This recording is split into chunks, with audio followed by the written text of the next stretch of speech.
Hi everyone, Velvet here, and I have some stories for you today. But before we get started, can you please do me a huge favor and like, comment, and subscribe? It'll really help the channel out, and it'll get you more videos like this every day.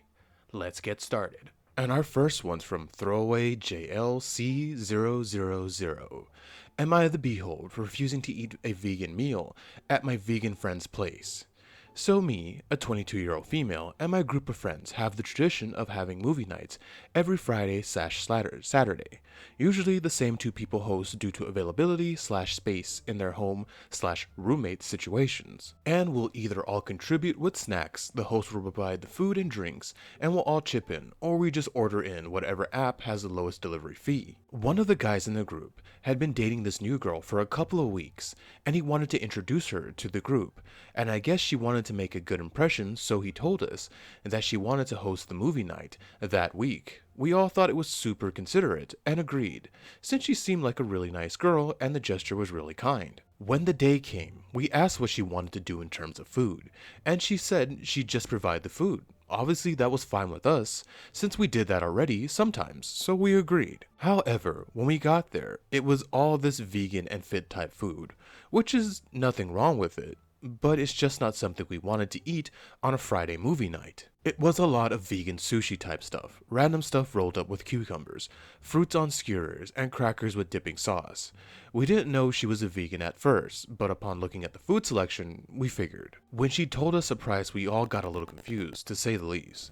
We thought it was nice of her to want to cook, but it was really weird that she wanted to force feed us a vegan diet when none of us were vegan. And when she knew we were more than fine with bringing our own stuff, we told her that we appreciated the work she went into, but it wasn't something we enjoyed, and we didn't want to pay for food we didn't like/didn't want to eat. Now our friend won't talk to us because we upset his girlfriend. Not only, but we just did not want to consume the food, so it wouldn't make sense for us to pay. The bill was also significantly more expensive than usual because of the bio ingredients she used and all the vegan substitutions, like damn vegan cream cheese she had as well. Some of my friends straight up didn't like the stuff that was in the vegan sushi. Aversion to cucumber and cream cheese is very prevalent apparently, but I'll admit that I was a little bit more petty. I look forward to wings and pizza that awaits me at the end of a long week, and I felt irritated that was switched for a meal I'd have before the gym on a random Wednesday. And I also think she was quite petty for not giving us a heads up about the food. I think we'd all agree to politely decline, but invite her to spend the next movie night with us elsewhere. So, am I the beehole? Hello, P. I'm gonna go with you're not the beehole. I'm gonna go with her boyfriend being the beehole, because she should have told her, you guys aren't vegan, they're probably not gonna like this. And this is coming from a guy who loves sushi. I probably could eat what she's making. I don't hate cream cheese and I'm fine with cucumbers, but you got to have the Kewpie mayo and all the sauces, the dips. You gotta have the ginger, you gotta have the wasabi. You gotta go all out if you're gonna not give me any meat in my sushi. And then another reason why I'm gonna say he's the beehole is because he knows the drill. He knows when you guys say you'll handle the food, that means you'll handle the food and not charge people for it, and you'll get food that people actually want to eat. So he absolutely should have told her, hey, you guys don't pay for the food when the person says that they're gonna handle it. And he should have told her that, hey, they're not vegan. Hey guys, she's a vegan. She's probably gonna do vegan food. Is that cool with you guys? And then you guys would have told her no, and she wouldn't have wasted her money. Because I know organic stuff is not cheap. So yeah, I'm gonna go with the boyfriend's the beehole. Your friend's the beehole is what I'm saying, I guess. You guys aren't the beehole. And yeah, that sucks, especially when you want to unwind at the end of the week and eat some, not super healthy food. So OP, definitely not the beehole. It's the boyfriend.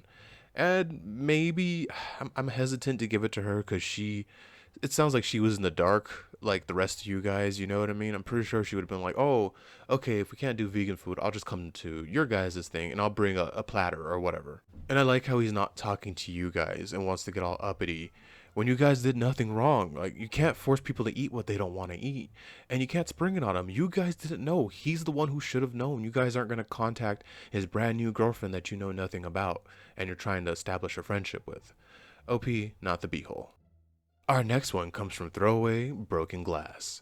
Am I the beehole for banning my girlfriend from using glass cups when she's over at my house? My girlfriend has problems with glass. She's clumsy, always has been, and has broken many others before now. And I would not mind, but she's also shy to cleaning the shards.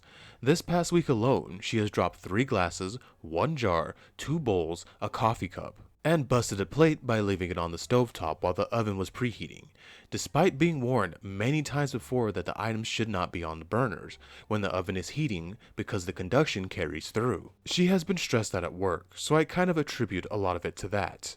I can't even really say which glass objects have injured me, specifically each time, just that I've been limping for a week because I stepped on a big shard that went into my foot. Ooh, okay. And some of the smaller ones went into my foot as well, plus some in my palms because I missed them when I kneeled to pull the ones that were in my foot out.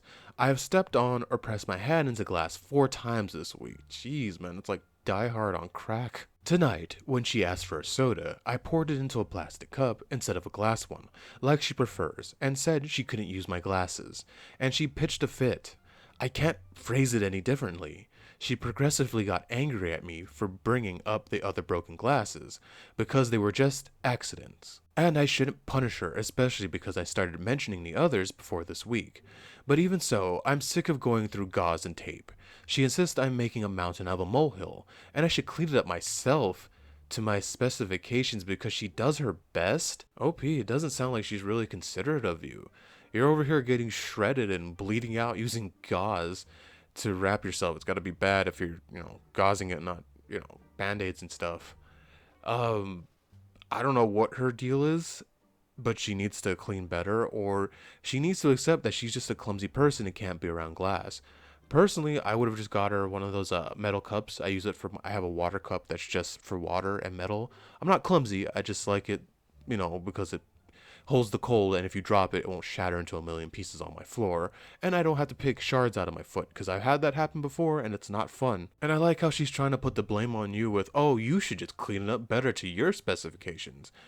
I would have went off on her a little bit, because she's the one tearing through my, my glassware, and some of that stuff ain't cheap. Some of it's hard to find, especially if you buy a nice set at Costco.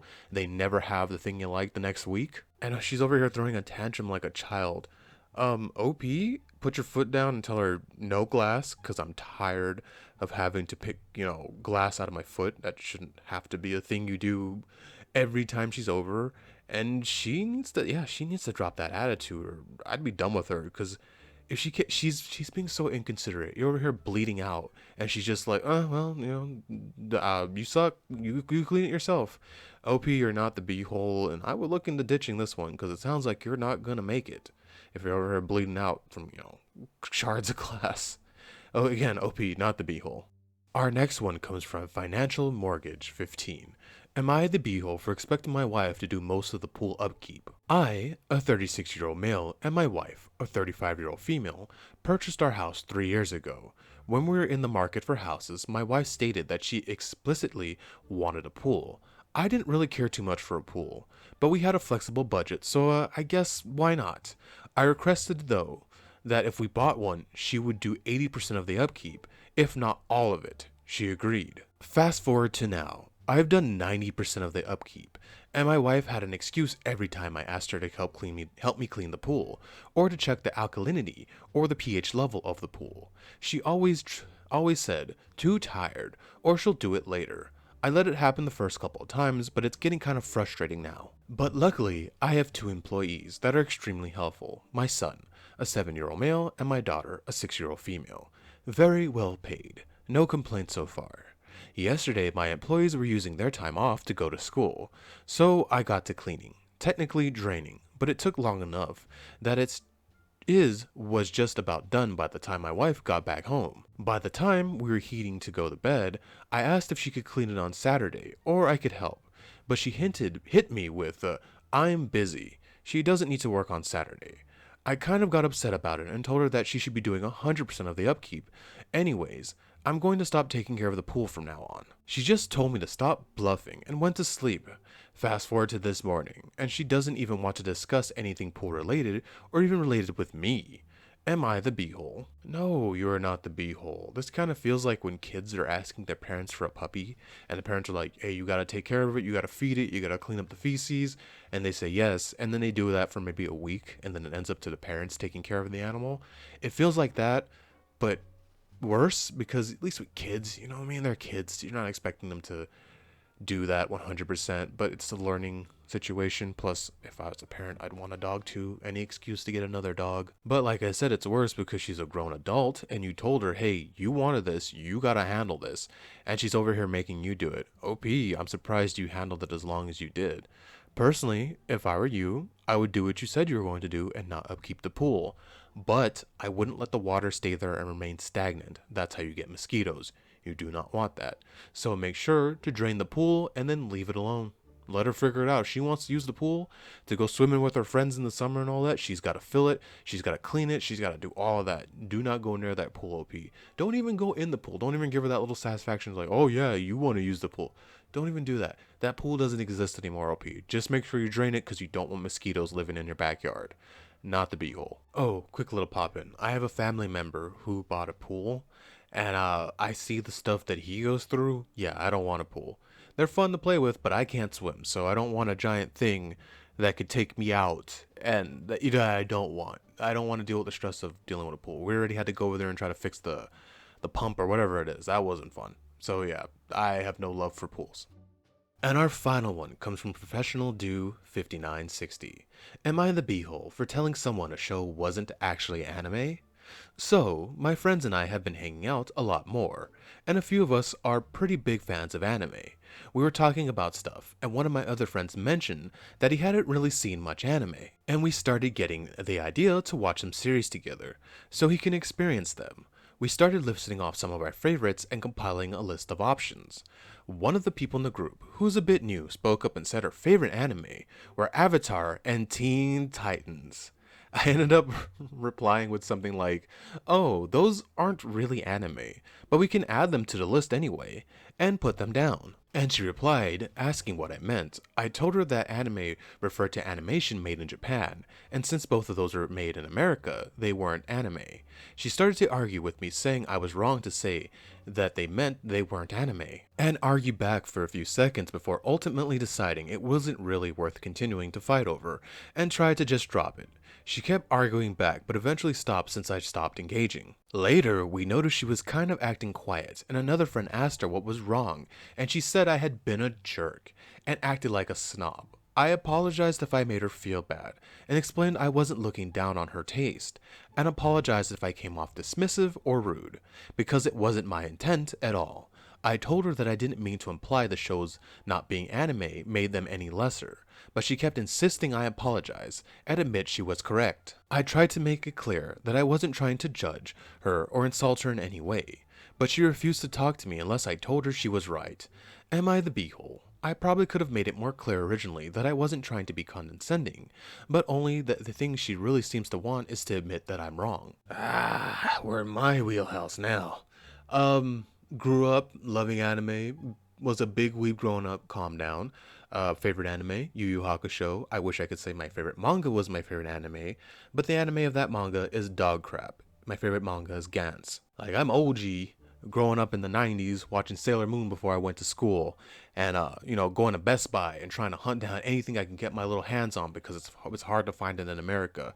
I still remember holding the box of Burn Up W, and Blood Plus. I went with Blood Plus back in the day. Sorry, I kind of wandered off, but it's fun. It's nice to get one of these stories where I know what I'm talking about 100%, you know?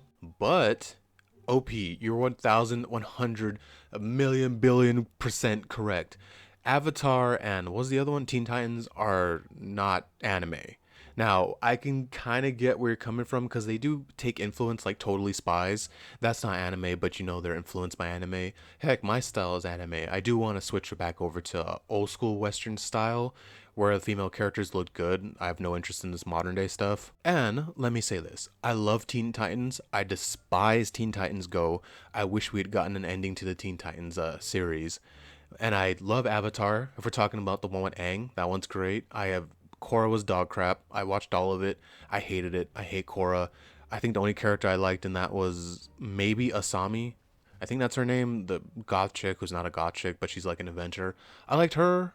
It's nice to see the guy who played Bud Bundy get some work. I like him. I love Married with Children, so that was cool. But I know I'm wandering off from the site, but really, the last fight is against like this Earthbender. Was it Kuvera?